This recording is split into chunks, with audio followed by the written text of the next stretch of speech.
Musicians Talk Show is brought to you by Bandzoogle. Bandzoogle makes it easy to build a stunning website for your music in minutes. Choose from hundreds of mobile-friendly themes, then customize your design and content in a few clicks with Bandzoogle's easy visual editor. All the features you need for a professional website are already built in, including tools to sell your music and merch commission-free right on your website, mailing list tools to grow your fan list and send newsletters, integrations to pull in content from all your online services like Twitter, Instagram, and SoundCloud, and live support from their musician-friendly team 7 days a week. Bandzoogle plans start at just $8.29 a month and include your own free custom domain name. So go to bandzoogle.com to try it free for 30 days, and be sure to use the promo code TMTS to get 15% off your first year of your subscription. Okay, before we get started, Matt and I have lots of great ideas to improve the podcast, but we can't do it without you. So if you want to help us grow, click support the show at musicianstalkshow.com and consider signing up for our Patreon. We have tons of great perks and rewards for you, such as early guest reveals, a weekly live Q&A, and access to a monthly exclusive episode only for our patrons. Sign up for our mailing list on our website to gain access to our private community on Discord. There you can communicate with Dallas and I directly about all things TMTS. You can also follow at Musicians Talk Show on Instagram to discover new episodes, vote in polls, and join the conversation. Thanks for listening, and enjoy the show. Hello, and welcome to another episode of the Musicians Talk Show podcast. It's episode 67. We're here in studio. I'm Dallas Dwight, one of your two co-hosts, and with me is... Hey, I'm Matt Tolley, the other co-host. Oh, Jinx. It's fucking we did not plan outside, that, so we are definitely not doing it outside. We're doing it in the studio this I would have weekend. liked to do it outside if you had asked. Well, look at it though. Is it really raining for real? Like hard? It was. It's actually cleared kinda up a little now, bit, but it's still gloomy out there. Yeah, it was raining. I like gloomy days. It's supposed to rain until like Wednesday. And it's a good day for rest and recovery. Fuck that. So tell me what's been going on as I yawn here. What's been going on? So band stuff. LA Maybe had a show last night. Talked about that. Yeah, let's talk about that. Okay. It was a good show. Not much to say. Well, I know one thing. You guys tried out a new sound guy. We tried out a new sound guy, yeah, because as you guys know, Matt's been helping us with our gigs until we find somebody, and we've been struggling to find somebody. Yeah, luckily. But we found this guy named Adam, and he did a good job, I think. I don't know. He was cool. Sweet. So he knows a lot more than me, so that's good. Oh, that is good. Yeah, I just don't want to be the guy that knows the most, because that means I have to solve all the problems. That means you're and the I'm one on that stage. people go to, yeah. And I can't solve a bunch of problems when I'm on stage. I need somebody that can, But he's not super familiar with the system, so he's kind of, on the learning curve for that. He knows systems. Right. He just doesn't know our specific details. There you go. That's all. It's just going to take a little time. So do a few more shows for sure. Check it out. See if everything's jiving well, making sure everybody's getting along. He's happy with what you're paying him, all that. You know? But it's funny because at the end of the night, we're on kind of a trial period at this point, so we're testing him out and stuff. And this guy comes up and sees him, and he's been running around the whole venue the whole night with an iPad, so everybody's seen him do that. And the guy was like, "Hey, so were you the guy running sound?" Me and Foz are over further away packing up, and this guy's talking to Adam directly, not to us at all. Probably didn't even know we were listening. But he said, "Did you run sound?" And Adam was like, "Yeah." He was like, "Man, you made him sound fucking awesome. They sound so good in this venue." So I was like, "Oh, that's good. Well, that's a good sign. You want to keep hearing that." I was like, "Yeah, that's good." Definitely. It's rare you hear that. You usually hear I couldn't hear the bass, or it's never that, but the vocals or whatever. He also brought a couple subs that we got to use. Yeah, so that was fun. That's good. That's really good. Yeah. I generally got compliments when I've run sound for you guys, and it's good when you guys already sound good too. So you know what I mean. That's really good. It's a relatively simple thing. There's only 4 of us and then tracks. So it works. There's only 5. You guys are all talented. It's Well, I guess drums is a bunch of things, but sure. Yeah. But there's not much else to say about that show other than this one really gross detail. All right, I go into the bathroom to change, before and after the show. Go in, change, all good. Go in after to change back. Yeah. And open the stall door, and the first thing I see is blood all over the ground. Whoa. And I'm like, what the fuck? And then I look up and there's vomit all over the toilet. And I was just like, oh, come on, man. I'll change somewhere else. What the fuck, I'll change in my car. Well, the stall was so big, I changed in there, but I was just way far off to the side of it. I was not anywhere near it, I promise. Gross. I was at a show. Dude, I was just like, come on, man. You need to see a doctor. Yeah. There's blood everywhere. I don't know if I've ever told this story before, but I was at a show one time, and we went to the bathroom right after this girl. And when we went in there, or not we, I shouldn't say we, it was a one person bathroom. We were waiting though. And me and Kyle were both in line actually to go after this girl. And Kyle goes in there and he goes, wait till you see what's in there. Oh, and no. I go in there too. And it's like, oh shit, there's like blood everywhere. And there's a tampon in like the trash Jesus. or whatever. I was like, wow, I guess that girl's on the rag and just doesn't give a fuck. Or is too drunk or something? I don't know. Something, right? But we were just both grossed out by it. We're like, fucked up. Jesus, yeah. I don't know if I've told you. Yeah, I don't really care, Worst. men or women. Like, just Keep your hygiene blood is to like, yourself. that's Keep your something I blood just and don't your want to mess puke. with. You Yeah, know, like, exactly. I can't believe like although I took a picture of it, sent it to the band, and I was like, what? I was like, look what I'm looking at right now. What the fuck? And then because they were all out there packing up, and Yeah, Goliath, I'm sure they Goliath appreciated texted that. back the name of the person that did it.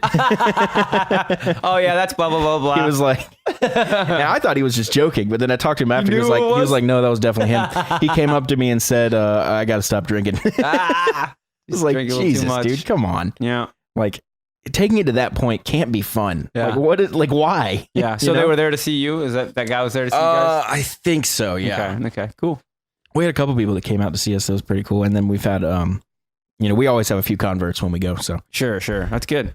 Keep that moving, man. Keep that flow. yeah, it's going good. But other than that, not much to say. It was just a show, but it is nice. We have a little bit of time off here. Our next show, as it stands right now, is July 19th.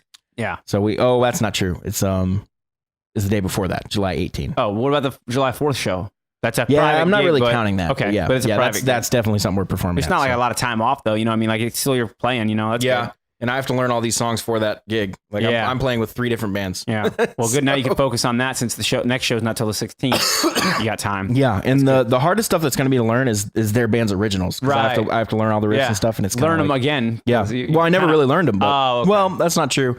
Some of I it you double tracked, played, right? I double tracked some. Like Paul would track the main rhythms, and then Right. if I felt like it needed extra beat for like a chorus or something, I double track a part to it. Right. But that's one of those things where you learn it, Yeah. and then as soon as you're yeah. done, you didn't even really learn You it. didn't You just study kind of it. You didn't get muscle memory into it. yeah. yet, You right? didn't practice it. You just learned it real quick, Exactly. laid it down, and put the guitar away. Forgot all about it. Yeah. So Well, that's cool though. That you the got time. good thing is we that got I've time for our heard them show. all a million times. So Oh, yeah, I know the yeah. arrangements. I know how the riff's supposed You're to sound. familiar with so the songs, It's yeah. easy That's for me to like that's sing it super and know how it important. sounds, but That's super important. It's like doing a coverage gig of songs like of your favorite band and versus a coverage gig that are just top 40 and you right. maybe Yeah, aren't and a you don't top really 40 know like, person. oh, what's the bridge of the song again? Like, yeah, exactly. So that makes a big difference. Have I walked you through like kind of how that gig's gonna go at all? A little bit. You wanted me to sing. What was I going to sing? What song? There's was a few options. Okay. I don't know. Man in the Box. I think. Maybe, yeah, it was but- Man in the Box. It was Alice Yeah. in Chains. But I think Kurt wants to sing that. We'll see. Good. But Because I'm not a big Alice in Chains guy. I'd like to do Yeah. something more familiar, more up my alley. So we'll figure something out. well, there's basically 4 bands, Okay. but it's like all kind of like the same people. Okay. So the first band is Ashton Dad and Matt, their cover band. Okay. So it's Brian, who's Ashton's dad, Matt, this new guy Eric they got, a couple other guys. So Okay. they do just covers. Okay. Just like, Yep. I don't know. Yep. Tom Petty and shit. Right. They're going to do like 10 songs, 12 songs, whatever. And then I don't remember the order exactly, but then I think they're doing this thing called Project X comes up, Okay. which is just kind of a group of guys. It's me. Is it original stuff? They're playing like one original. Okay.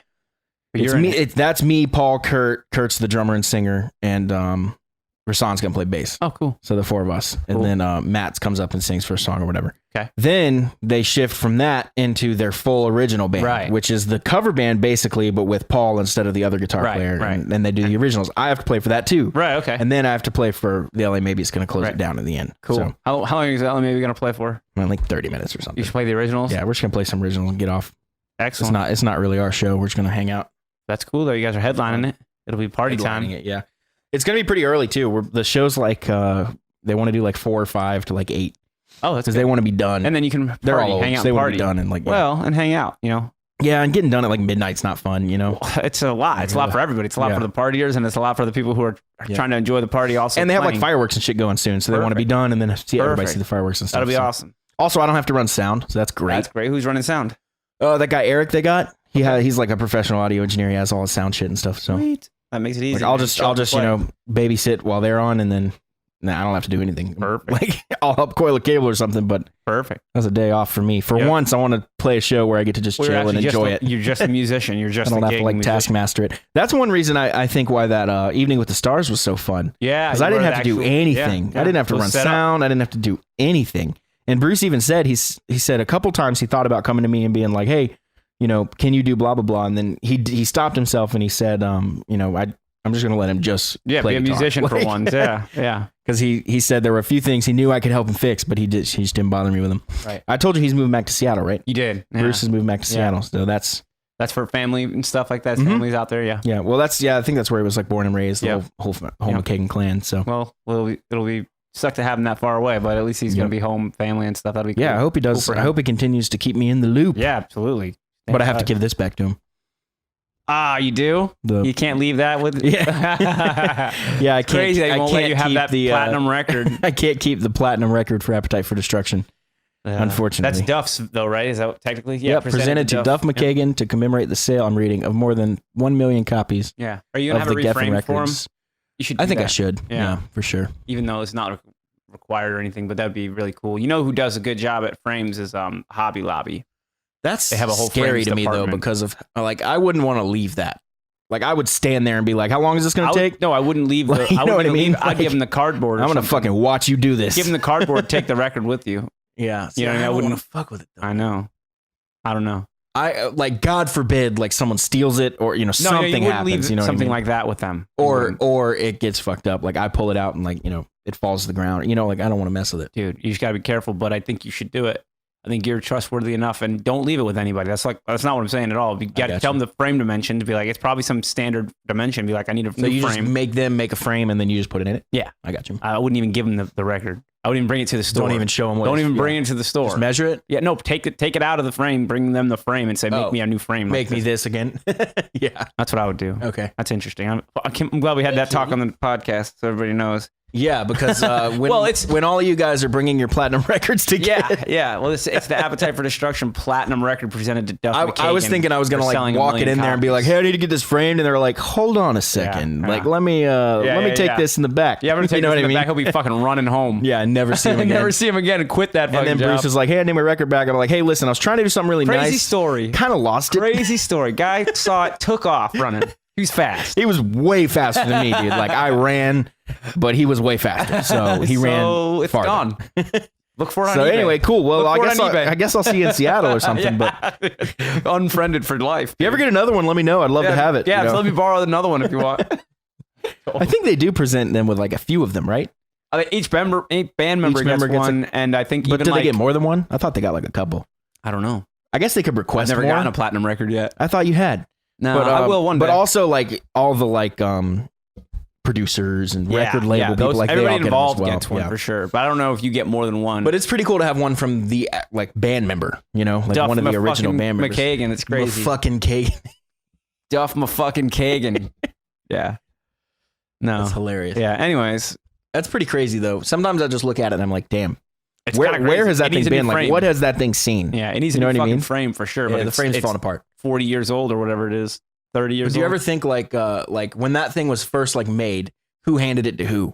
You know what I mean? Probably some tour manager. That was probably like David Geffen handed it to fucking. No, Duff, I think it was some tour manager, like somebody. I don't think they'd put that up, like presenting a platinum record to the band. I saw it happen with Pantera. They have it on video where they were like they had them all in a big box and they pulled them, each one out and they were like made a big presentation. It was like to the guy who's changed 3,500 drum heads, and he hands it to the drum tech. The drum tech gets one. Everybody got one. That's awesome. So it was a big deal, and it was the it was some kind of record exec in that scenario. It was a girl, and she goes, and if fuck them if they can't take a joke or whatever. Must have been their saying or whatever, and she said that as she's handing them the platinum record. Fuck them if they can't take a joke. Because it is that's a good attitude. It is a good attitude. That's what I thought. Very motivating. Great attitude. You guys can't. You guys don't get it. Yeah. If you guys don't get it, fuck you. We got platinum records. Like we have to get back. This is a weird like social left turn, but we need to get back to the place where intention means something. Exactly. You know what I mean? Hey, we're getting there. It's a swing. It's a pendulum swing. You don't get to decide what my intention was. Yeah, you know? Exactly. It's a pendulum swing. We're learning because social media is so. Now everybody's kind of in it, and there's people who aren't as caught up to what the social norms are and what happens. Like, listen, there's jokes out there that are gonna go way over your head. You won't get them. But they're not maliciously intent. They're definitely just trying to make people laugh, and you are taking it in your own way. You're deciding. And what's messed up is they do make most people laugh. Exactly. It's just like 5 people that hate it. It's all because they don't get it. Perspective. Perspective is everything. Like, depends on how you look at it. It's dependent on if you're going to get what their intent is. You know what I mean? So you have to understand, first of all, don't take for granted that you might not get what the person's trying to say. Think about it from different angles, and you might realize, oh, I wasn't really seeing it that way. And you'll see the humor. And maybe you'll find where the humor is, because there's humor in it. Comedians don't take it lightly to tell bad jokes. That's not their goal. They want to be they're funny. not just trying to. They're trying to be joke, funny, you know. So I don't know. But one last thing about these records, the platinum record thing, before we move on to social media, which is on our list, is I think it was in Slash's book. He said when he got his, he just promptly like put it in a box in the basement. Like, like none of those guys gave a shit about any of these. Right. Duff just gave his to his mom like right away. And I was like, here, you have it. And that's how it ended up here. And it sat in a box in her garage. And when she passed, Bruce was going through her things and found it and brought it back home over here. From what I've read about Slash is in the early days, he just had a trunk full of shit. Like all his stuff fit in one box, like a trunk. And you mean like just everything he owned? Everything he owned. That's all he had. He has guitar. It was like a guitar, and then he probably rented amps or whatever, and he probably had like, jeans and boots and a shirt. Exactly. There's a couple clothes changed in there, and it's so funny to me to think that somebody just lives out of a box. Like, I don't really care about anything but playing guitar and having a place to sleep at night. What about that story where they were on tour somewhere? I want to say in Europe or something, like far from home. It was. I seem to remember it was cold. I don't know why I remember that. I don't know. But I think this was definitely in his book. And he said him and Duff each had a suitcase with basically all their clothes for the whole tour in it, and they were both stolen. Oh. So they literally had no clothes. They had to wear the same clothes for like a month. Well, that's not unheard of. I think he said his top hat was in there too, so he lost. I mean, he's lost a ton of them over the years, but I think people think it's the same hat, but like, dude, he's gone through like 100 of them. Yeah, there's no way. I remember. I think they just fall apart. Like he gets a new one from time to time anyway. The story of the first one is that he was walking down Sunset Strip, and there was a little shop there that they do like costumes and stuff like that. And he threw it on as a joke, and everybody was like, "Oh man, that looks so cool." That's a cool hat right there. This is the picture. Studded. I pulled up a mat. It looks like it's like bedazzled. It's studded though. They're actually they're spiked. It looks amazing. Yeah, it looks awesome. It looks like diamonds. It looks almost like a studded belt. Yeah, but they're in a hat. But it's all in a fully over the top hat. Yeah. We'll have to post a picture of that. It's really cool. Let's It looks like it's some award show or something. Yeah. Let's get some screenshots of this episode and have people, for sure, so that way people can follow along what we're looking at. We'll put them in the post. Yeah. So you want to move on to social media a little bit? Let's do it. All right. So here's the thing: is lately I've been realizing that like unless I have tons of friends and followers on social media, like the stuff that I post for my band is only going to get to so many people, and it only gets to like 10% people anyways, right? Like that's the algorithm, the way it works. Like 10% of your following will see what you want unpromoted. Yeah, we've already bitched about that. Yeah. Right? So then you have to pay whatever it is. Like you can make a promotion and pay for a week, $30, and they spread it out over a week. We do that from time to time. It's not too bad. It works. It's affordable. But it's kind of just, it's annoying that you have to pay to get people that already have agreed to follow you and already like what you're doing. You have to pay to get them to see it. Is it interesting to think that these things are free at all, though? You know what I mean? I think that's too, like, because they're providing something. I mean, we do see ads, I guess. This company, Facebook and Instagram, these companies have put. Like, why shouldn't they charge you 99 cents a month or whatever? You know what I mean? Like, to make people connected. Yeah. It's because they started out free and now they can't go back. But they're trying to kind of like be like, all right, look, like we need. They got everybody on it now. Now they have to figure out how they're going to monetize it. Yeah. And this is one of the ways they do it. They make you pay to be able to reach your entire audience. So your entire audience is not going to see anything unless you promote it. But if your entire audience is huge, 10% becomes more, obviously. That 10% is going to grow with it. So I've been upping my numbers as friends on Facebook, and I started out by just anybody who's mutual, like so friends of friends, and in Charlotte location, and started building out from there. And I have gotten some that are in different locations. Like there was the guy in California that I messaged you about. He messaged me, so that kind of thing, whatever. But that's a specific thing. Like he is written that he's a marketer or whatever. So I was like, all right. Well, right. That's a scary title, by the way. It is a scary title. So anytime someone says they're a marketer. Yeah, let's talk about that in a minute. But I wanted to just finish my thoughts on this. I've been building friends and then sending them to invites to like the band page. And that's been really fruitful because it's genuine. Like I genuinely message people. If they message me and they don't know me, I'll be like, hey, I'm Matt, blah, blah, blah. And I explain to them who I am, what I'm doing. I just explain to them that I'm trying to network more and spread the word about my band. And I ask them if they like rock music. It's so weird to me that someone would message a new friend request and say, do I know you? Yeah, well, because sometimes you meet somebody and you don't know, you're not sure. You're like, fuck, did I meet him? And then he found me on Facebook. I would never send that message. I don't have that time. Like, you know what I mean? Like, it's actually like really common. Like I should show you just like the. No, I know. I've seen some of them before, but it's kind of like. It is kind of weird. Some things I would never like, hey, do. dude, like, is Facebook. Like, who the fuck cares? Yeah. Like, do you know me? I don't know. I don't know anyone. Well, and on here. Like, here's my train of thought. I literally thought to myself, like, I've never done this before because I wouldn't accept a friend request from somebody I didn't know, and then they pitch me their band immediately. I'd be like, this is sleazy. Facebook is for like family. Now I've gotten to the point where I don't really use Facebook. I only use it to keep track of like music news or shows coming up. Because Facebook is actually really helpful in that area versus Instagram. Yeah. Facebook has Instagram's tough because of the linear format. You know? Facebook has a calendar. They have like literally these shows that are all on dates and stuff like that. It'll remind you when they come up, and you can say you're going, you're interested, or you're not going, like all that, right? So that's a really useful feature, but it doesn't necessarily lend itself to like what Instagram is for. Instagram is kind of just like you and your friends like sharing stuff or whatever. It's not, you don't necessarily want to be bombarded by different shows and stuff. So I think the idea being that they're going to separate, it's evolving to be two separate things. And Facebook is a really good way to get people to like your pages. You know what I mean? Because there's invite, there's mass invite. Yeah, and I don't like using Facebook as a personal thing. Me neither. And the only reason I have one is to help, to manage and to kind of promote and stuff. We got the Musicians Talk Shoe and the Talk Shoe. Yeah, we talk shoes and music. Talk shoes and music. So no, but the talk show and band pages, it's really useful to get people to know what we're all about and stuff like that. And then from and because Facebook, people are there, so you have to acknowledge that everybody's like, on Facebook. I don't want to be there, and I refuse to like kind of dive into that world. Know what the number is, what the population is, and then it's over 1 billion. Yeah, on Facebook, and then how sure. many people on Facebook? Yeah, I remember they hit 1 billion, but that was like several years ago. There are people Let me who look it I've up while you continue. friended that are just way out, like some people from like Nigeria, and I've like send them a link to my band page, and they're like, "Oh yeah, sorry, I don't get videos out here. Their internet's not fast enough to do videos. Wow, they can just text. You know what I mean? So they're messaging me sometimes it's in different languages. I'm like, I tried text some English or whatever. And then I'm just like, I don't know what you want. And then I sent them a link, and they're just like, oh, I can't see videos. And I'm like, I don't know what I got for you. Then I got nothing for you. We'll leave Russia, I guess. Yeah, no. Well, but so here we go. May 2019, estimated 2.7 billion people use. Well, it says Facebook, WhatsApp, Instagram, or Messenger, or so it says one of those social so medias. At least one of them. And more than 2.1 billion people use at least one of the Facebook. So those are the Facebook services. You know that, right? Yeah. Facebook owns Facebook, WhatsApp, Instagram, and Messenger. Of course, we know that. Which I guess kind of has become its own thing because you can deactivate your Facebook and still use Messenger. And I know that because I had my Facebook deactivated for years, but I used the Messenger for like band chats and stuff because that's how we all communicate. Yep. Yeah, that's a really good thing. And now you can make phone calls on those messengers. That's another thing. That's what kind of WhatsApp is as well. Yeah, well, WhatsApp is like a text messaging through Wi-Fi. Mm-hmm. Yeah, and you can call and all that stuff as well. And I think Facebook only acquired it because it was in competition with Messenger, but they kept it going. I believe WhatsApp has been working harder on like privacy and encryption and like focusing on that side of things. That's good. Someone has been. I think it was them. So one of the weird things about this, though, this method of friending people, and if you go outside of the mutual friends, like I was saying, you want a reason I figured to stay into that is first of all you run into less bots and less spamming and like that kind of stuff. Like if you actually know people and they know you, and they also see that you are friends of their mutual friends, so of their friends, so they feel more comfortable accepting you.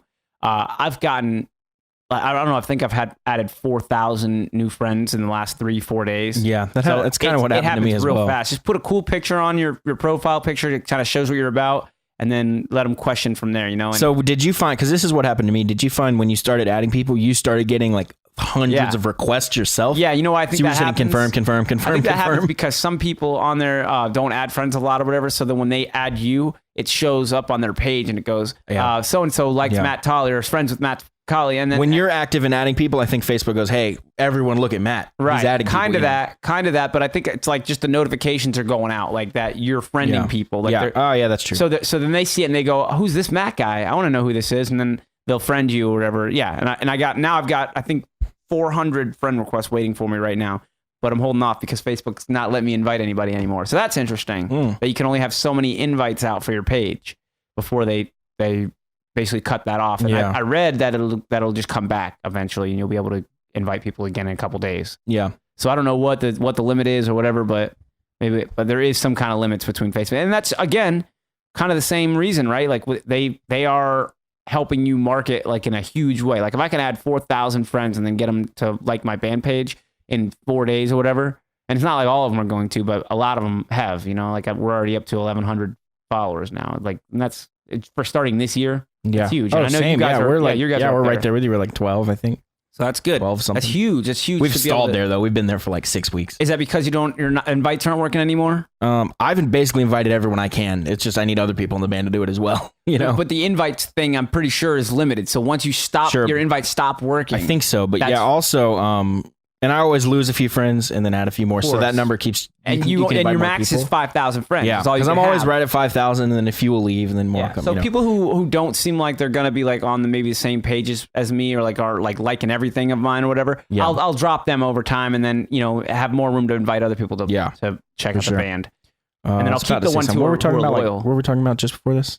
The 1,200 likes. Oh yeah, I was gonna say even though you invite someone, that doesn't mean they're gonna like it. You know what I Exactly. mean? You're probably looking at a less than 20, maybe even 10% chance. I think that I'm they like I'm it. doing better than that actually. good. I think because I've got 1,000. For me, it was I got like- like 25%. I have 5,000 friends, and roughly 500 or so likes were from me. So Perfect. that's what Perfect. 10%. Yeah, exactly. Is Well, that I've done it all from me, and I've got I think we had 200 to start out with, and now we're at 1,100. So that's a 900 approximately added to it.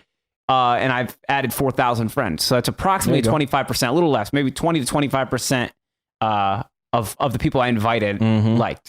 So that's cool. And now I still haven't been able to invite. I got 500 right now backed up that I haven't been able to invite. So those 4,000 friends, still 500 Yeah. of them haven't even been invited yet. Yeah, there you go. So there's numbers are kind of weird on it, but So It's you just working. have to wait for people to hit decline or like. I think that might be what it is, or they're just giving you a Or time they- limit. yeah, They're just yeah. giving you like, listen, you can't add 1,000 people a day. You know that we can't have Yeah. that. It's too Yeah. much. So it could be that. But I get it. I don't know, just wait a couple days and see when it starts accepting it. But the important thing to do is when you do the mass invite, when you send all your friends the invite, watch and make sure when you go back in there that number it lowers or disappears. It goes down to 0. So that because that'll mean that they went Right, through. right. Otherwise, they don't go through. Yeah, like mine was Which stuck on it'll 8. even say invite sent and it doesn't go. Like that's not. It's for some reason it's just the way Facebook does it. Yeah, it makes no sense. Because you can't see, you think you're sending them and they're not going. Anyway, sure. so social media, and then So with this comes along some challenges yeah, and some weird, maybe pitfalls. I don't know what you would say. definitely. you There's gotta be stuff you got to careful with work some stuff. around, and you'll start figuring out like what works and what doesn't. I started being more active on there now that I have thousands of friends. I just posted another picture or whatever to keep people engaged in what I'm doing, and even though I can't invite them to my band page, what I can do is I can make a post that says my band blah blah blah blah, and then they can go click on that. So it's not like all lost just because you can't invite people anymore. You can still be posting and be engaging, and then hopefully they'll go follow you on other mediums too. Like I had a link to my Instagram page on the last one I did, and that seems to be working. I've gained 30 something followers on Instagram just from doing that. Nice. So that and that's good. And those are engaged followers because they know what I'm about. They know what Right, I'm posting, right, and then they go to my Instagram. Now they're following me again. So same thing. Some of them YouTube subscribers have added on that too from that number. That's good. So just pumping up the Facebook seems to be a good one as far as like being able to invite them to stuff because Yeah, kind of there's like lots the hub. Exactly. So that's a good place to start. I think, man. I think that's something I never realized how crucial it is because you can make posts about your band all day long. If you have 500 followers and 10% of them are seeing it, you're posting to 50 people. 50 Yeah. people are getting the information that you're trying to send out to massive, amounts of people. Yep. So it's just And then it's- of that 50, you just keep going down the funnels and like yeah, one and of who them knows likes of it, those who knows of that 50 if they're even targeted the best targeted they could be, Yeah. Like it's just Facebook picking, who's seeing that. And I think it goes by who likes or engages on your post the most because I'll always notice that those people always get those. They're always like posting right away, so they get those posts and they see those posts right away. Right. And I think that's because they're more likely to engage in what you're doing because they do all the time. So that's what they give sure. you. But then you're never going to branch out from those 10 or 50 people. Say it's 50 people out of your Yeah, it's 500 just friends. the same circle. Yeah. The same circle, getting the same We message. kind of every have been seeing that a little bit. Exactly. So it's important to think about how these algorithms work and how you can best utilize them for yourself because and then knowing the time limits and stuff and how many times you can invite people, all that kind of stuff. And you just become more familiar, and that stuff's changing all the time too. By the time if somebody listens to this episode like a year from now, the rules might totally be different. It might be totally I'm sure they changed. are. Yeah. What is different? That'd be actually interesting to see. Come back to episode 67. Little time capsule type thing. That'd be interesting. I predict Facebook is bankrupt. I predict there's going to be some merging that happens. I think there's going to be some splitting that happens, not more merging. Maybe. Yeah. We've already seen a lot of You think merging. the monopoly effect, like people could want I think Facebook's going to have to like break up at the very least like just get rid of Instagram, like let go, not get rid of it, but let go of it. Yeah, and make it totally separate. I don't know. community. We'll see. Who knows? Like you said, Facebook could probably be two different things itself. But yeah, I mean, no company's in the business of making less money. So yeah. I was just, they would have to be forced. I've been to really do that. thinking about it though. Like, and the way Facebook works is really cool. As long as you follow the right people and set your page up right, like to where you don't want to follow people who are just posting what they're eating every day or you know what I mean? If they're just living their regular life or whatever, you're not really getting much out of that. You could follow people that are like right on line with what you're doing, and you'll find how much networking is available through that. Like, you'll be able to, first of all, see what they're doing all the time and be able to try and gauge yourself on that and see where you're similar, where you're different and stuff like that. And if 5,000 friends is a lot, you know what I mean? Like, It's a lot. so you could really have some really good networking going on there, and then branch off into your other mediums. Definitely. Instagram's harder to get followers. I feel like. You have to do It's the tough. follow for follow. We've been doing kind of pretty thing. good, but it's tough. Well, on the Musicians Talk Show, the lucky thing about us is that we have a lot of content now. So when people go to our Instagram, they see that we have I see episode we're 67. 67 By the way, episodes. the New Music Fridays for the past like 4 weeks have just been nothing. Yeah. Well, I've scrolled through them and been like, there is not a single thing on here that I want to post. yeah. Like, well, if that's the case, that's the case. We can't talk about shit we don't know about. You Yeah, know, it's we just don't. If kinda we don't like, know ugh, a man. band, and yeah, we can try and check out new stuff all the time. But there's some stuff I know, but there was not either there was not enough or there was not really anything that I would want to post on our account. yeah, I've been a little lacking on the weekly polls too. I want to get those going again. yeah. And then maybe we should do a solo of the week this week. Mm, You want to do it this week, or we haven't prepared one for this week. we haven't prepared, but we can find one real quick. Let's do it for next week. All right, we'll do it next week. We have plenty of weeks for. We do. Are we We still have. going to do a Sweet 16 or what if we just did 8? That'd be a little more We can reasonable. do whatever. Yeah, we don't have to hold it to any giant number. I actually like it to be a little smaller because that last one. I think 4 or 8, like a final 4 or a top 8. How many did we you do know? last time? We did 16. I We think. did 16. That's right. Yeah, we'll do. That's fine. We'll do whatever. It ended up being a lot. We just want the solos to be good and make it a challenge to figure out which one's the better one. So cool. So that's my Awesome. thing on networking and being on so social when media you're more. networking, you definitely increase the chances to get messages from people saying things like, my dad's the CEO of Roadrunner Records, Right. and I really like your sound. I offer a promotional package is $500. I think we can really take you to radio. Sure. And they're good at it. They're going to make it sound like this is salesmen. legit. Yeah, they're salesmen. And there's no guarantees in any of this anyways. You have to always remember that, like, they can say they're going to run this promotion for you and do this thing for you. But even if they are 100% legit, they're still not guaranteed Even if that everything they've said is the truth. Right. But you have to count that they're probably not telling the truth everywhere. And who knows what the real situation is. And also consider that the radio might not be for you. Like, you can spend all this money on a radio campaign. If your music's not for radio, if it's not like that kind of music, you might be wasting your money. Like, just to understand that it's just because some guy's trying to sell you on something. You don't necessarily have, it's not a guarantee or anything. So I've gotten a couple of those messages. You've gotten a couple of those that's what messages. we were talking about earlier. And the one guy saying he could take us to radio for $2,500, and he had a list of things where that money was going and stuff. But the general rule is if it sounds too good to be true, it definitely is. Yeah. And $2,500 doesn't sound too good to be true. That's a lot of money still. But saying like, we're going to take you to radio, all it costs is like, pitching it like larger than life. And when you see a form letter and they literally just plugged in your song title into that form letter. Where it's like, hey, I loved the new single, Prep and Bury 'Em. Right. Like, yeah, like, exactly. what? And it's written in there in different font and everything. Yeah. So it's like literally a form letter. Yeah. And then he says, I really believe if we take this to the market. I really believe in the music that I sent this to 300 people at the same time. Exactly. So you don't even know that you sent this to just me. be Like, skeptical. Be on your toes and be skeptical. Don't believe everything you say. especially when money's involved. If somebody says, hey, I believe in your shit, I run a college radio station, can I play it for free? Yeah. Don't be skeptical of that. Yeah. Just say, if anything's free, just take it. If he says he wants to help you for free and then afterwards then there's some money involved, whatever, then I'd be more likely to be involved. Like, if he got me some kind of results first to prove himself, I'd be like, okay, this guy knows what he's doing, or at least he is doing what he said he would do. Now I'll consider paying him something to and I'll pay, inclusive to what he's already done for me. You know what I mean? If he's proven himself and it was a worthy endeavor for him to do it, and you know what I mean, it's proven something valuable, I'll pay him for that and the next thing. You know what I mean? Like, but at the same time, it's really hard you also to give have people to money be, without I think, knowing. brutally realistic and self-aware.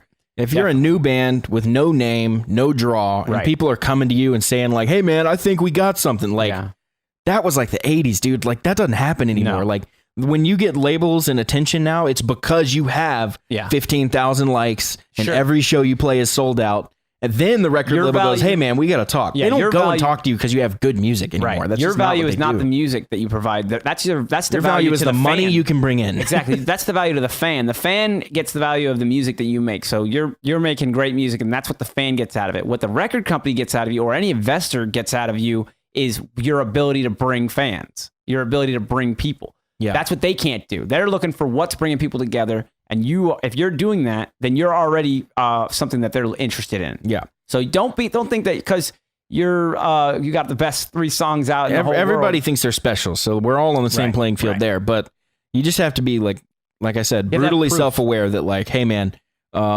this guy said he worked with Beyonce and now he wants to work with me. Right. Like, what? Right. Like that doesn't make any sense, dude. I'm clearly not on the same level as Beyonce. Like, you know? Yeah. If you have 10,000 followers and or even like, let's just say some crazy numbers, like Beyonce's probably got millions, like 5 million or something crazy like that. Probably like 60 more. million. Probably, yeah. Who knows? So compare yourself to that.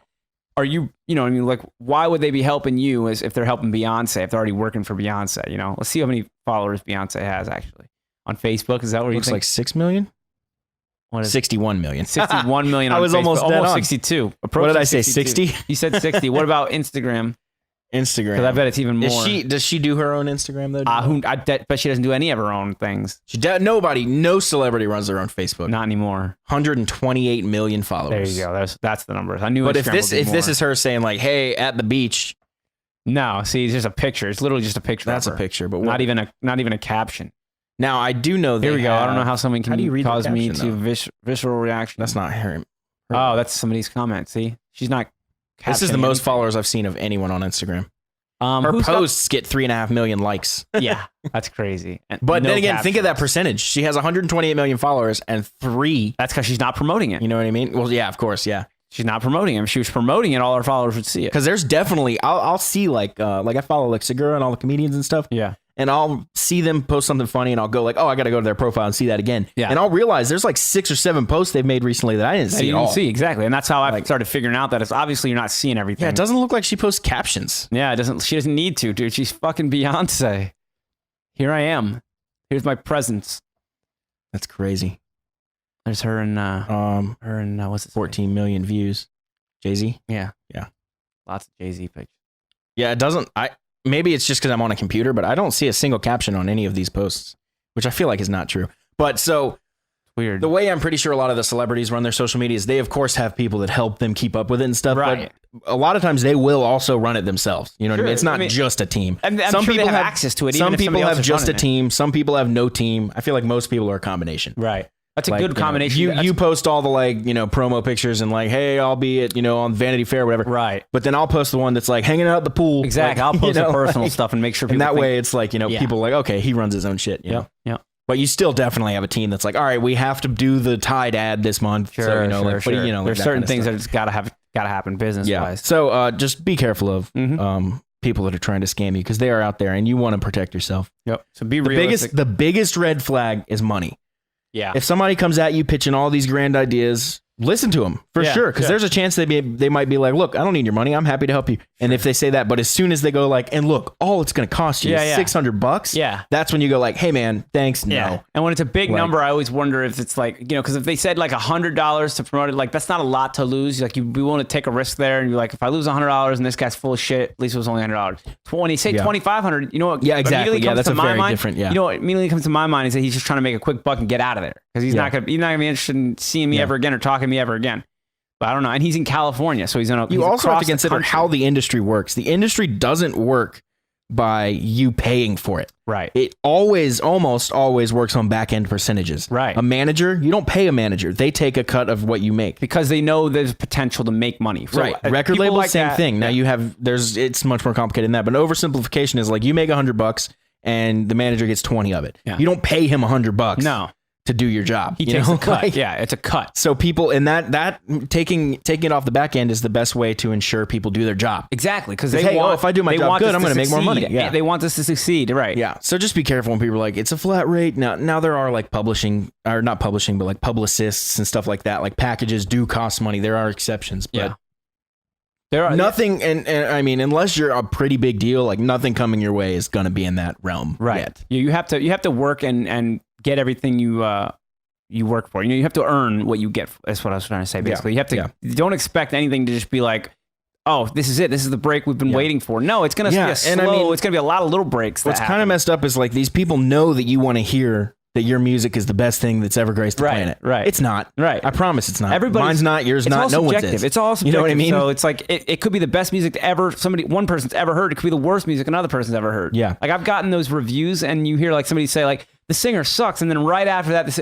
is the best singer I've ever heard. I can't believe. And it's like, well, there's the exactly. It's kind of crazy. So you must be pretty good because you're right in the middle. It's totally subjective. It's totally subjective. But if I walk up to you and go, Matt, Prep and Barium's the fucking best band I've ever heard. Now you are immediately put in a place of like, all right, let me hear what this guy has to say. Like, right. He's interested. You know, like, at least because that's what you want to hear. Exactly. You're always going to be down to hear that. And that's what they'll tell you. They'll tell you what you want to hear. So they give you all that up front, and then they come in the back, and they're like, all right, by the way, like, here's what I can do. I can make you a fucking star. Right. And you're looking for that. Like, you're looking for that real, like that person who's actually believes in the project. You should always be working with people who believe in it. You know what I mean? Because otherwise, they're just waiting for the chance to steal money from you or fuck you over. You know what I mean? Like they're just like, this is potential, to do well, but I don't believe in this. I just want to get the money and get out of there. It's also tough because even people that you think could mean well can fuck you over. Like Dane Cook's brother. Dude, how about that whole story? Like his whole brother took like that just goes millions to show you can't trust from somebody because they're in your family. Yeah, actually, that's probably a good. Like you should probably. It's pretty widely documented that you shouldn't really do business with friends and family, right? It's kind of a weird deal. Things happen there,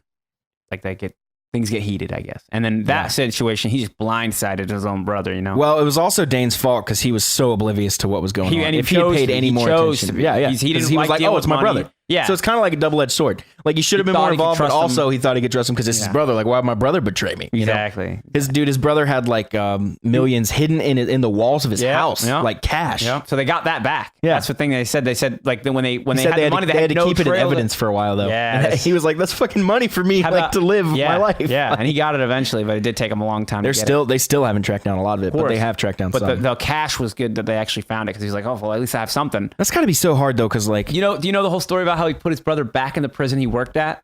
So his brother worked at the prison, and when Dane was blowing up, he was like, "Hey man, you can quit your prison job if you want to come be my accountant or whatever, right?" And then he basically his manager, I think, right? And he just he dealt with all the finances too, though. So, but and then when he went to prison, when this was all said and done, they sent him back to the same prison that he worked at. So now he's an inmate. Now the other inmates probably will remember he's him. out now. I think. Is he? I think so. I thought he only did like 4 or 5 years.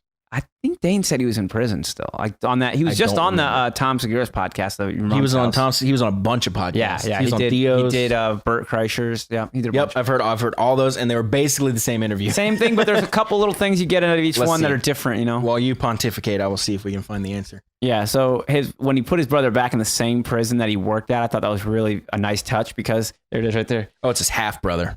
Oh, okay, that's right. That makes sense too. Because it's which mother's side or father's side? I forget what that is. But man, what a blind side to think you're stole more than 12 million between 4 years, 2004 and 2008. So that was his big, Yeah, why? I mean, why did he why do you feel like he had to steal so much? He said apparently he found out that his brother was living like high on like a separate life, basically. This is a disturbing quote. The sister-in-law, the wife, the brother's wife, was also involved. She told a friend, "I'm not stupid enough to keep all the money in one place." It was like, well, you're stupid enough to steal it in the first place. And why are you stealing so much? What's $12 million going to do for you? You know what I mean? Like, and they have to hide it. Because if Dane sees him fucking spending all this money. He was sentenced to 5 to 6 years in state prison, followed by 10 years probation and restitution. Wow. After pleading guilty to 27 counts of larceny over $250, 3 counts of forgery, embezzlement, and other charges. The wife is 2.5 to 3 years in state prison. I think there's a lesson here for musicians to know that you just can't trust anybody. Like, also you need to be on top of your shit. Yeah, if nobody else is gonna be. It's the same kind of thing as like Dane Cook should have been able to trust his brother, sure, but also It's Dane's money. Yeah, he should you be have looking to over know. it. He You should have to at see it least every once in a check, while. every month or whatever. Exactly. Like, See some. you don't kind have to of be, Scrooge McDuck or whatever, but like you need to oversee know it what's somewhat. going on. Exactly. Like, okay, how much did we spend this month? How much did we make? Yeah. Where is it going? Yeah. How much am I paying you? Like Yeah, don't take anything for granted. You can't just put something off onto somebody else for the best interest of you and expect it to always be that's the way it goes. 'Cause it Axel doesn't go said that way. Mick Jagger's really good about that, to the Yeah. point that he's kind of got a reputation for being like a Nazi, kind of like a hard ass. Yeah. But he said after every show when they were touring with him, he'd see Mick in the back room with the accountants going over literally every ticket sale. Making sure it's like all every penny. Yeah, that's good because then that holds him accountable. After and the show, he they pulls know out they his glasses can't fuck and around. he's like Yeah. Mick Jagger's back there like running money with That's accountants. killer. Like that's pretty in touch with what's going That's on. killer. That's the way you got to be, though, man. Somebody has to be, somebody for Duff the had a bunch of money stolen from him. Did he? Yeah, That doesn't It was surprise one me, of his man. Like, managers people, or something. People know you're making a bunch of money and they just figure out how to get it. Well, I mean, think about it from the manager's perspective, where hey, I'm managing Duff McKagan. Yeah. Duff's on stage. Everybody loves him. Yeah. He's got free bases. He's got free clothes. He's got the finest chefs working for him. He's I see what making you're millions saying. and millions of dollars, but I'm the one booking all his work. Yeah, and then Should not be you making get that millions. high And then and you start high and mighty attitude. sneaking a little bit here, sneaking a little bit That's there. Pretty soon it's out of control. Yeah, and that's a personal attitude thing. You have to watch that stuff, keep yourself in check because Yeah. you got to remember, like, Yeah. Duff may have a lot of money now and a lot of success now, but remember, he worked his fucking ass off Yeah. and had no life He before this. he was way worse Right. off than you ever were Yeah, for a while. and Like, he's the one who put himself in that position. Yeah. You didn't put him in a position to be a bass player in a Yeah. rock band. Like, you're helping him now, sure, but you get Yeah. paid a cut. you're of doing this. your job and you're getting paid for your job. And I think that's important That's to where it remember. stops, Keep yourself in check because people do tend to overvalue their position. They Oh, for sure. Yeah, every job. It's like if I quit this place is going to go out of business. Nope. That never happens. No, That's, not. People think that all the time, but the business is not going to go Nobody out of wants to think they're replaceable, but pretty much everyone's replaceable. You are absolutely. Like, I think actually that's everyone is a good replaceable. thing, a good mentality to keep if you're trying to stay grounded. Like to really just understand that you're another person on this planet. There's a lot of us. You got to stay humble and stay hardworking because someone else will sweep in and That's right. or As soon swoop as in you and start, take what you as soon got. as you start getting content, that's when you're going to start actually losing ground on your ability and your whatever you want to say, your goal, like your whatever. I don't know. For sure. You have to stay hungry, stay working all the time. Yeah. I love this. This is good stuff. Yeah, we I got a gotta- little off track as we were going to talk a lot about guitar. I love it though. Yeah, we were going to make this a guitar episode, but we're 46 minutes in and we've talked a lot That's about all right. a lot of stuff. This last 15 minutes is going to be Guitar Central. Guitar Central. Yeah. Okay, so I got a new guitar. Yeah, let's talk about it. Let me pull it up here. It's a all right. So everybody look. Everybody look at this. I'm looking at it. No, we're going It's to post my, some pictures of it, though. Yeah, I'm going to take them myself. I didn't like the ones we found on the internet. I thought the ones on Sweetwater were good, sorry, American Musical. AMS? Yeah. Yeah, they were all right. I couldn't crop them the way I wanted to.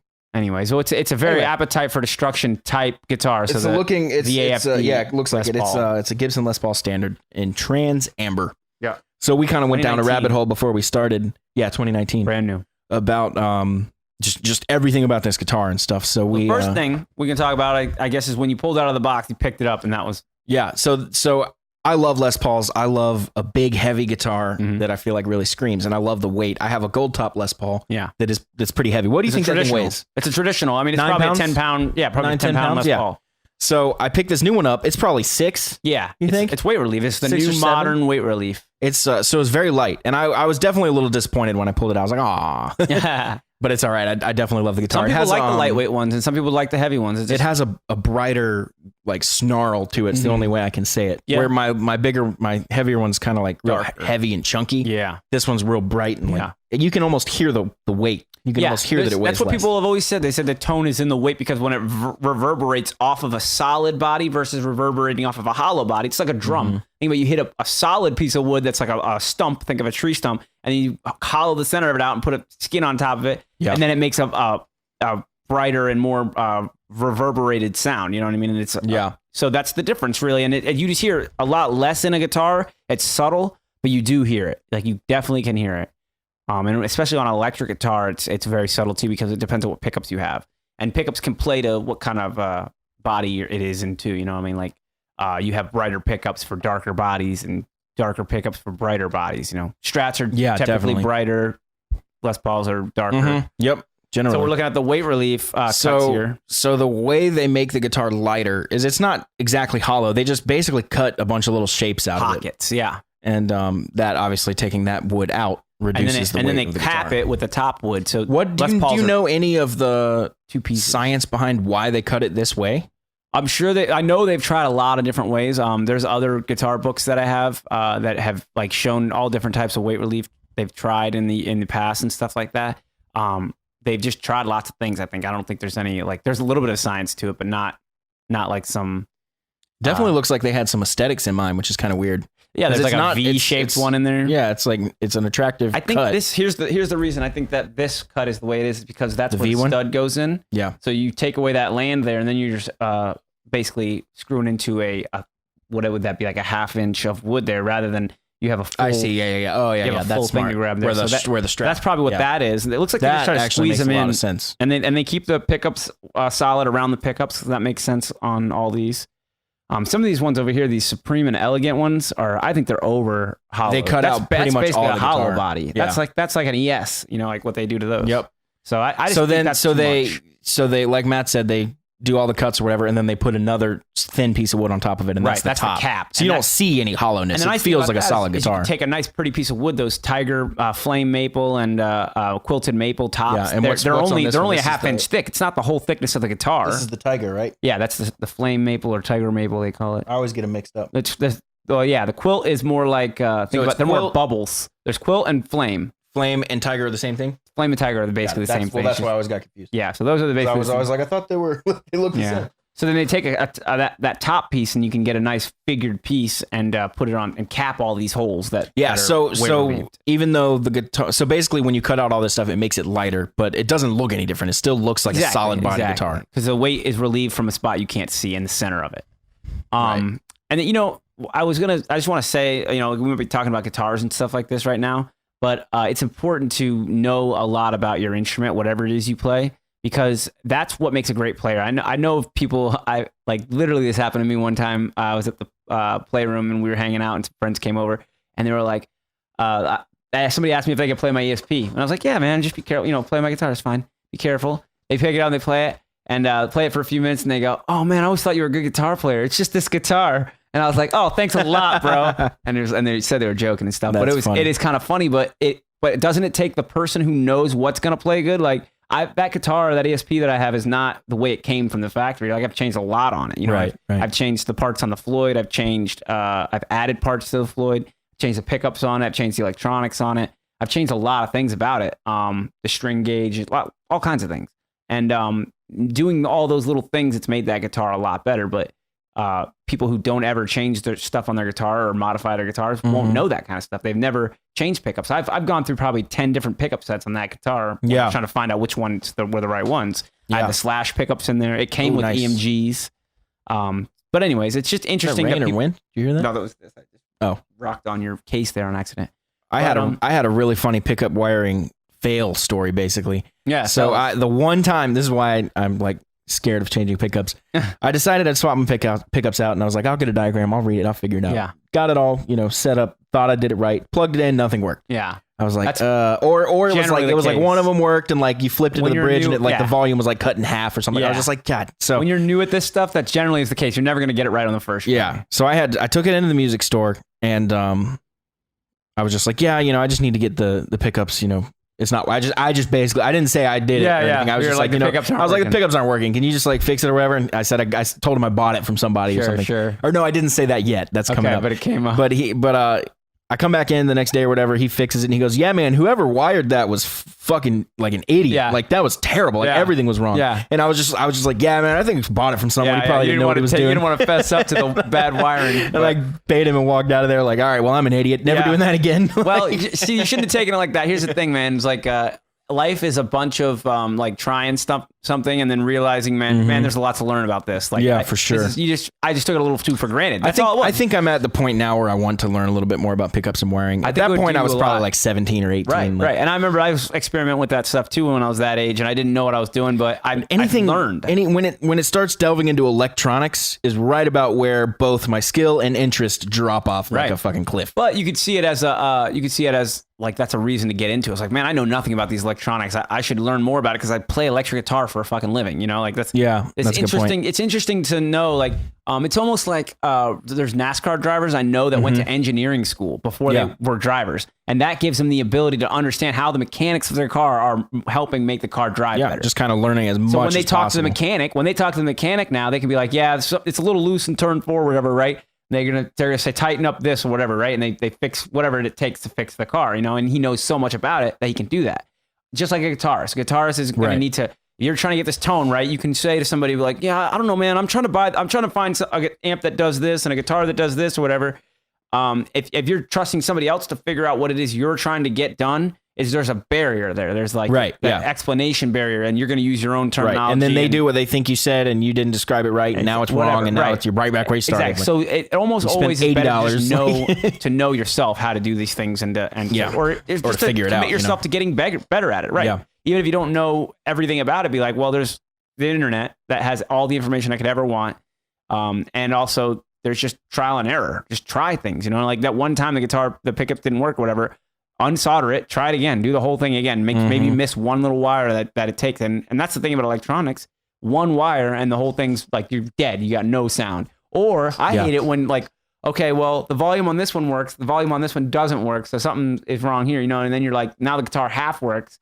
So I can play it right now, but I can't, you know, it's not right. It's not perfect, yeah. And or if something sounds a little weird. I've had that happen before where it was just like... Or everything works perfectly, but there's a big hum. Right. You're just like, there's that. I think people should all, if you play guitar, you should shield your cavities. It's something not all my guitars are, but I've noticed that the ones that are way quieter in general. Like they don't hum, they don't have problems, they don't pop, they don't do anything, you know? So I think shielding's big. It's just giving an area where there's not going to be outside frequencies getting to it, you know, and fucking with your electronics. Yeah, sure. So yeah, your new one is totally circuit board because it's the new Les Paul style. And how's that different from a normal one? Oh, it's just a circuit board, so the wires instead of hand wired, like the wires running they from just plug right in. Well, they're all plugged in, yes, but the board itself that all the pots are mounted on, all your cabling is in that. Okay. So now you don't have as many dangling cables. I noticed it was very clean. It's very clean. You have your pickup cables that come in and they're just plug and play, which are great. That's the way the new EMGs are too. So if you were to buy the new EMGs and put them in there, you could just plug them right in? No, because EMGs might be active. A little different. EMGs are battery powered, so you'd have to They switch. make passive pickups, don't they? Yeah. Now they do, but there's a different setup because there's not a battery in the chain and all that. But I don't think EMGs would plug into that, but I like that they're doing that because I've always wanted a guitar that was passive because I knew EMG did it. They were the first ones to do it, but you couldn't do that with passive pickups. Well, now you can. Like there's ability to do that. So Gibson's totally adopted that, and now they're on circuit boards now. That's interesting. You could replace it. I know it's got like a lot of extra functions in there. It'll do split tap, coil, and stuff. It does like 20 things between the four knobs. Exactly. All four knobs of are which I will push-pull. use 0. Yeah. All four knobs are push-pull, and everything has a function. So if you wanted to simplify that, you could totally go to hand wired and go traditional route. Like, because I know you're a more traditional player anyways. You don't want a ton of effects or and you have a Strat. You're not trying to get a Strat sound out of a Les Paul. I don't need a Strat sound out of a Les Paul. I'll just grab the Strat if I need it. Exactly. And I don't need it live. That'd be like a studio thing. Right. And if I need it in the studio, I'll just walk right So through. it might be beneficial to you. I mean, you can keep the circuit board and work around it. It's just now how much like it's going to keep you from being able to go traditional parts. You know what I mean? Everything's in one on that, all that circuit board. So if you go to a hand I have to kind of stay in that world. You have to stay in that world. So you're saying I could just pull the circuit board totally out? Yeah. And get rid of it. And I wouldn't even get rid of it. I'd keep it. I mean, he's always able to go right back in. But take it out of that guitar and then just redo it from the ground up, basically. And they sell these the kits. We're gonna swap pickups in it anyway. That might be a good time to do that. That's what I'm trying to talk you into. Basically, is if you're gonna go that traditional route, like you can buy a pre-wired wiring kit. It's all ready to go. It just drops in. They're already wired together, and it's on a plate like that. You take the plate off. Volume pots and stuff. Yeah, it's volume pots that are wired together with capacitors and all that. So you don't have to do all that. Then you wire your pickups into it, and you wire your switch into it, and that's it. Now that'd be a little less clean. It would be really clean. Because it's already you'll wired. See more wires, but they do a nice job when they wire those in the factory. How much is one of those kits? $70, something like that. That's not too bad. And they're all wired. And these are like nice quality, like the best pots and stuff. The best, higher tolerancing and all that. So that was actually the next thing I was going to ask. What is what difference does the wiring and the pots and the caps? What do those make? Or what difference does that make? So the one difference in like getting better pots is like the tolerancing is better. So like when you buy cheap pots, volume and tone pots. They're the knobs on your guitar for people who don't know what pots are. Potentiometers is what it's short for. It's basically a variable resistor. When you get cheaper ones, they run less tolerancing on them. So when they test them afterwards and they hook energy up to it and they say, okay, it should be between this range and 10%, this range. right? Yeah. There's a So like when you're on one, it should be 10%. Exactly. 2 is 23. Yeah, exactly. So when you buy smoother. cheaper ones, that tolerance is wider. So you have, if it's within, would be in voltage, I think would it be measured in. What you're describing is the exact case with my little teaching Ibanez, Right. which is my lowest quality guitar. It's like $199. But it's actually like surprisingly good. It's good little Like guitar. I played shows with it and stuff. But what they skimp on But cheap the guitars, knob, I've told though- you this so many times, they skimp on the electronics. Yeah. Because it's $70 for just a pre-wired pick. Yeah. I mean, so that's like, think about that. That would be $270. But Right, exactly. so the knob, you can't ride the volume knob. It's Right. basically an on-off switch. Right. Like if you can turn it down, nothing changes, nothing changes, then it's off. Okay. And you're just like, okay, there's like probably like a tiny little degree where the volume is down and it doesn't sound good. It sounds really it's squishy basically and an muddy. on-off switch. It's unusable as a variable resistor, and that's the difference when you buy expensive ones. They're tighter tolerance, so if they're out of tolerance, they won't send them. They put those in 30%, exactly, pretty much. exactly, or within if it's within a certain amount, so they'll put it Right. within. I think it's micro ohms or something like that. Same thing with resistors. All resistors are within a tolerance. So you buy higher quality resistors and capacitors, and they read tighter to what they're marked at. So they can be marked at this one rating, and as long as they're plus or minus 10 nano ohms or whatever it is, right? Then it's good. But then if you take that down and you go, no, I want it within 1 nano ohm or whatever, then you're more likely to, you're guaranteed to get that sound that you're looking for rather than that plus or minus this much. Right. And then they just throw those in a pile and they're saying, these are the ones that are out of tolerance, and they sell those cheaper. Right. Makes sense? Got it, So yeah. that's how an assembly line works. They get all these off, and if these check right on the money, then these are your high dollar ones. If these check a little bit off, like they're not reading exactly what they are supposed to be, then now they're cheaper ones. See, when you buy cheaper electronics, you're buying shit that's not on. It's not exactly what's labeled. Yeah. It's actually outside of what it's labeled. Yeah. So that's what you're And we've getting. seen problems with the Prince guitar. Exactly. And We've seen all kinds of problems. You always have problems Yeah. with those guitars, I've noticed. And then when you buy like the good, Oh, I knew I would too. and I've replaced the wiring on all my guitars that I use regularly. All the wiring. I think that Prince guitar is a total redo. Yeah. But The body is it's so worth it unique. alone for the body. Yeah, the it's body is worth it so alone unique. for the It's a body. I figured one-piece everything body. would have to be fucking Yeah, fixed, it's a one-piece but- body, so it's a neck through and all that or whatever. Yeah. You have a carcass of a cool Prince guitar that's going to turn heads every time. And it's gotta You just be- have to make it yeah. sound right. You have Gotta- to make it I just have to make it reliable, work, really. reliable. Yeah, exactly. It just doesn't even work right now. What did it do last time we plugged it in? Nothing. Wouldn't it cut? Oh, in it was and out? cutting in and out Yeah. on the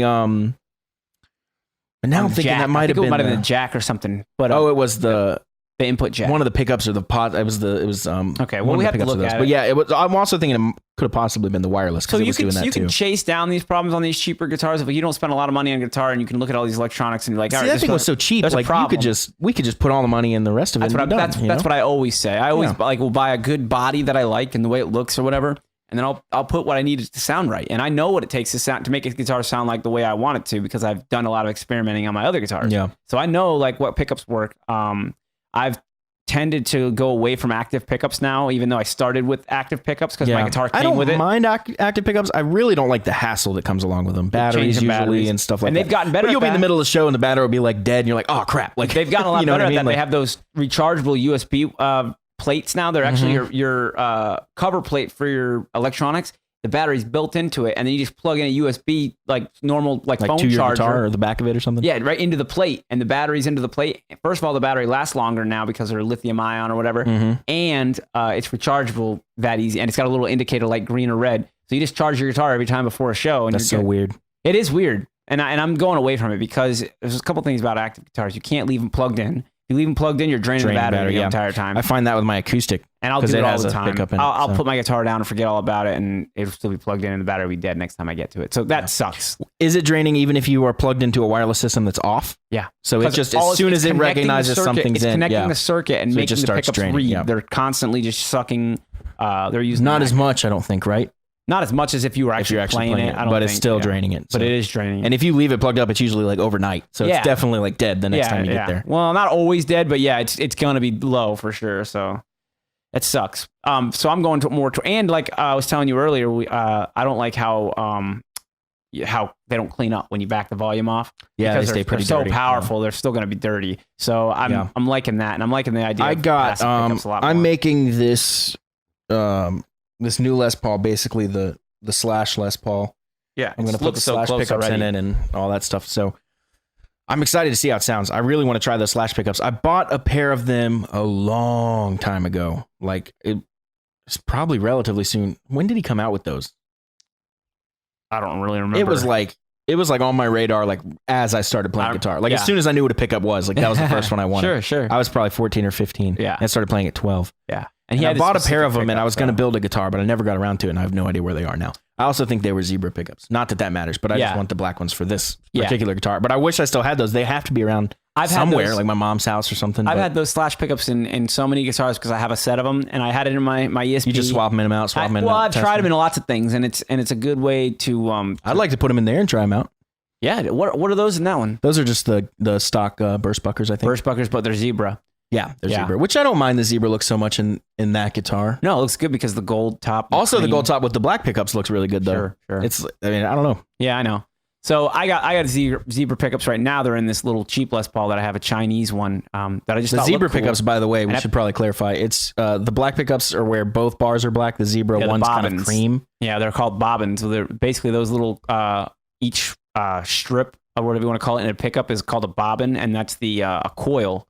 And there's copper wound around each of them. Yeah. And so you can get different colors in them. You can get them black, you can get them all cream, or you can get them split. You can go to DiMarzio and get like lime green. Crazy color. I have red and black ones. There's a lot of crazy Ibanez guitars. Look up some Ibanez Gems, Jem. It's Steve Vai's signature. He has all kinds of. He'll have like all kinds. He'll have a guitar that's like white with like green splatters and like lime green pickups. It's just it's pretty crazy. But the zebra one is it's just where one of them's black and one of them's like cream kind colored. of Slash iconic look. Yeah. You can also find some that are too cream. Yeah. Those look weird to me. Yeah. They're like too cream. They make it like dark. really bright. Right. Like it's like almost like shining. You right. know? Like it's kind of like, whoa, chill out. Yeah. But the black ones are really cool too. So all of Slash's like gold tops, I think, have the black ones in them. That's where I first saw it. Yeah. But yes, we got a lot of work to do. I got guitars to work on myself and change pickups out on. Kyle's Explorer I'd like to that just. I made. I mean, I'd like to just bypass the boost on that thing. Like I never use it. Easy. Although I guess it doesn't make a difference, even if I just like don't put a battery in it or anything. You know, that's pretty much what I do now. Yeah, I don't know. It might be sucking tone in some way. I don't know that, but you never know. Like if it's better if you're not using it to just get it out of there. A new potentiometer is going to cost you $5 maybe, and then we just swap it out. Take the cables, unwire it right from that one, put the new one in, rewire it right in the same way without the boost option. And I'm going to do that to mine too because I have a boost on my Les Paul and that I don't like because it's already got too much gain. And like, well, I don't need the boost, so I might put that boost in something else. I don't know, something else that would need it. Cool. I'm excited. Yeah, man, we got lots of guitar work to do. I got Kyle's Explorer needs new pickups. There's a couple guitars that I have. I sold those Joe Bonamassa pickups for like $500, those limited series ones. But now Did you just not like them or something? Yeah, they weren't what I was looking for. I like Joe Bonamassa and everything, and I like blues guitar and stuff like that, but they weren't really what they were 59 replica. Were they pickups. Seymour Duncans? Yeah. It's custom shop Seymour Duncan 59 replicas. So they took Joe Bonamassa's 59 Les Paul. Mm-hmm. They measured them, the resistance of the pickups and everything like that. So they calculate how many windings they had and whatnot, and then they remade them. And they how scary would it be to be like, hey man, can we take your guitar and we're gonna test the pickups a lot? They made it's like, hey, this thing better work the exact same way when I get it back. They made a documentary about that actually, and Joe Bonamassa said they interviewed him and talked about it. And it's something he was very down to do because he realized that listen, if we don't document these pickups, there's not going to be any left after a while. So, and he knows, like everybody knows there's a limited amount of them. They know some of them were already destroyed. They know that there's some of them are still hidden or whatever. They don't know where they are, but who knows? They could be gone too. They could be destroyed and burned up. Nobody ever knew. Destroyed. What? There's not that many. There's not that many of them, man. Like I forget how many. How does something like that get destroyed? Burn, like a fire or whatever. Like anything. the house burned down or something. Ship sinks if it's going across the ocean. You know, especially back in the day, like there's a lot more like accidents. Like shit just gets fucking gone. That's it, and there's nothing you can do about it. No, that's crazy. It is crazy. Anyway, how many like really nice famous guitars do you think are like hidden away in a basement? Where like the mom has no idea what it is. Peter Frampton guitar that was missing forever, and they found it. Like he thought for sure it's gone. Like it was a triple pickup Les Paul, I'm pretty sure. And he thought for sure it was gone. And then just recently they were just like, hey, they gave him a call or whatever, and like, you reported this guitar stolen. We got it. You know, the serial numbers. who knows? It'd be sitting in somebody's attic, somebody's basement, and they can't sell it because it's so famous. You know what I mean? Like whatever. But even just like some like grandma that has like a 59 Les Paul that she has no idea. They say that there's still some out there that they don't know. She's just like, yeah, the old family guitar. It's in the attic somewhere. It's like, that's somebody's wet dream. It's like $150,000 guitar or something. That's somebody's wet dream there, man. Some guitar collector finds that guitar. You know, you ever watch the show Pickers or those shows where they go around looking like people who just have tons of old stuff. Their whole house is full of old stuff, and they'll be like, we need to go down there and see what they got. And they'll just negotiate stuff. It's like, hey, how much for this old Coca-Cola tin? He's like, I'll sell that for you for $20. And they how much for this old 59 Les Paul? Right. $150? I don't know. The story behind my Fender Twin Reverb is that my good friend Chris Hand actually found it at a yard sale. And, that's a $1,000 amp all day long. I've seen them in pawn shops all the time for that. And it's 1972 or 77. Sorry, 77. And he asked how much they want for it. And they wanted like $200 for it. And he was like, done. He bought a tube amp, 1977 Fender Twin Reverb tube amp for $200. It's probably worth, I don't know how much it's worth now. I think it's worth about $1,000 to $1,500. You think it would go up? Yeah. I think that they're going up now because they're harder to find. And this one's got all the wheels. It's got everything on it. It's great. That's awesome. Yeah. I'm super pumped to get some of this guitar stuff done. Yeah. We'll so that was our nerd out on guitars. Schedule some office hours. Yeah. Sounds good. Any closing thoughts?